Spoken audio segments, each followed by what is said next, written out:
Oke, bismillahirrahmanirrahim. Assalamualaikum warahmatullahi wabarakatuh. Waalaikumsalam warahmatullahi Maha wabarakatuh. suci Allah, segala puji dan syukur kita panjatkan kehadirat Allah. Semoga kita selalu dalam bimbingan rahmat dan ridha Allah Subhanahu wa taala. Subhanallah walhamdulillah, astagfirullah wallah, Allahu akbar. Saudaraku, pada kesempatan kali ini saya bersama Pak Ustadz Raja Wali atau Ustadz Supadi SAGMM ya aslinya. Karena di kontrak manajemen Raja Wali, jadi masih ada kontrak yang belum tuntas. Kontrak gitu. Jadi Iya. nah kita sedang membahas sholat. Jadi dalam struktur setiap pribadi itu ada, kalau di Arab ada basar, ada insan gitu ya. Basar, insan, ada anas itu. Nah, sedangkan dalam bahasa kita atau bahasa di Nusantara itu ada raga, rasa, sukma. Iya. Raga itu biologis, psikologis, dan fisiologis.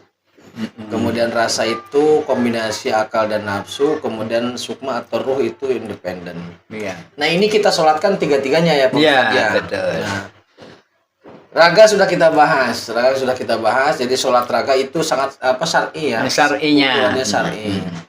Nah, sekarang kita bahas sholat rasa. Jadi ketika sholat yang pas itu bagaimana struktur rasa gitu Ustaz.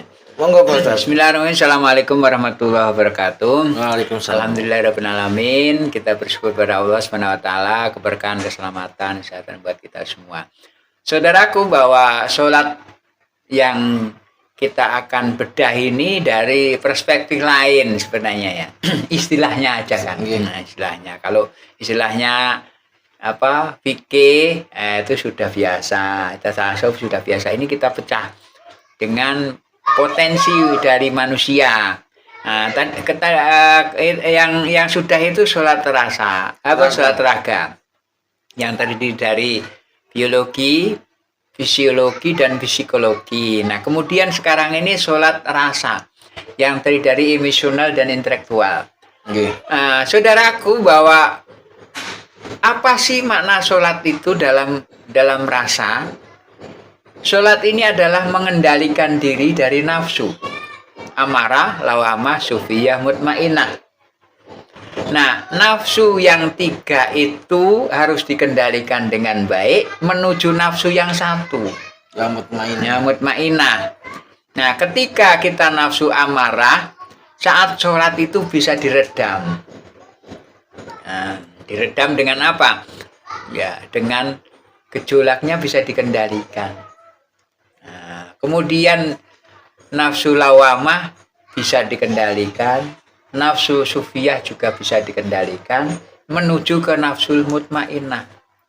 Nah, ketika nafsu ini serasi, kemudian akal ini akan jadi bening. Karena sebenarnya yang menciptakan ruwetnya akal karena nafsu. Iya. Benar. Ruwetnya akal karena nafsu. Tapi kalau tidak punya nafsu, akalnya berhenti. Karena nggak ada yang dorong. Nah, kalau akal doang nggak punya nafsu, nggak jalan, nafsu saja nggak punya akal, kayak orang buta nabrak-nabrak. Jadi itu kan gambarannya. Jadi orang yang punya nafsu nggak punya akal itu buta, dulumat. Jadi bahasa Arabnya dulumat itu gelap. Sekarang punya akal, nggak punya nafsu itu kayak orang lumpuh. Orang gempor, ngelihat baik, nggak bisa apa-ngapain. Nah, pengendalian diri terhadap nafsu amarah, lawamah, sufiyah, mutmainah untuk menuju kepada intelektual yang sehat ini juga dibentuk dalam sholat. Nah, contohnya apa, Kang? Tetangga kita assalamualaikum gitu, boleh nggak sholat buru-buru? Jawab, Harusnya nggak boleh, maka dikekang. Allahu Akbar gitu. Tapi kalau dia budek ya dapat juga. Maka saat itu pengendaliannya di sana. Waktu sholat aja. Nah, waktu sholat itu kendalikan. Makanya saat sholat ini waktuku hanya untuk penghambaan kepada Gusti itu. Jadi kalau ada tetangga yang ketok-ketok walaupun mau ngasih uang gitu, tetap sholatnya tetap akan dikerjakan dengan sangat baik. Baik kalau mau nagih, tambahin rakaat. Nagih apalagi nagih gitu. Ngapain sholatnya dilamain. Nah, artinya apa? Di sini sholat mengendalikan nafsu. Karena nafsu ini tidak bisa dihilangkan, Nggih. tapi bisanya dikendalikan. Karena apa? Karena nafsu hilang, manusianya juga nggak ada. Insannya nggak ada. Kemanusiaannya nggak ada. Nah, jadi kalau nafsu murni, ya iblis. Akal murni, malaikat. Nah, kita ini saat itulah diuji. Maka ketika sholat pasti diuji. Oh, sholat buru-buru ngapain lama-lama. Gitu. Itu Iya. ya, coba. Jadi kan sholat ini kadang-kadang dramatis ya Pak Ustadz. Ya. Kadang dramatis. Seringkali orang ada yang berpatokan bahwasanya sholat itu membutuhkan tempat dan waktu yang tenang. Iya. Seperti halnya tempat, ada yang disebut tempat ijabah. Ya, ya. ijabah. Kemudian waktu yang tenang kan malam, Ya. sepertiga malam. Cuma kan masalahnya sholat juga ada yang duhur. Ada yang duhur, ada asar, Asal maghrib, nggak sore. mungkin malam terus semua Ya. kan. Kemudian tempat ijabah juga nggak mungkin kita di sono terus Ya. kan. Nah, kalau kita orang di sini, ketenangan itu menjadi dramatis sebenarnya. Mungkin kalau di konversi lah dari 10 berapa waktu kita yang tenang, yang pas, yang enak. Nah, maksud dari pengendalian ini Pak Ustadz, apakah yang dimaksud pengendalian ini ketika kita mampu mengendalikan diri pada saat momentum sholat, itu berefek kepada pengendalian diri kita dalam waktu Pasca di luar sholat? Ya. Betul. Jadi gini, saya pernah mencari, ini pengalaman juga, mencari tempat sholat, ternyata tetap gak tenang. Tetap nggak tenang. Yang yang malam hari nggak ada orang, tidur semua. Saat itu malah ketakutan sholatnya. Karena apa? Takut ada apa gitu kan. Waktu masih mencari. Nah, kemudian kita cari di tempat yang ramai, nggak tenang juga. Nggak tenang juga. Karena apa? Kamu pamer Berisik. sholatnya. Pamer, dibilang pamer Apa? sholatnya. Saat istri sendiri nggak ada temennya, pernah takut sholatnya, ada hantu. Ternyata itu harus dibabat semua.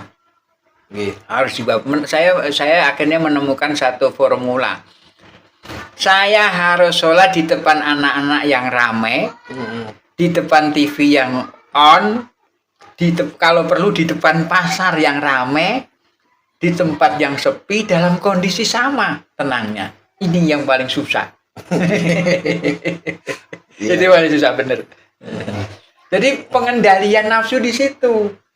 Saya lagi sholat, mau ditagih hutang atau apa, senang. Kan kebetulan ya nggak utang banyak jadinya. Nah, jadi prinsipnya kondisi yang stabil itu harus dalam semua situasi. betul. Karena mencari alam yang hening nggak ada. Nggak ada.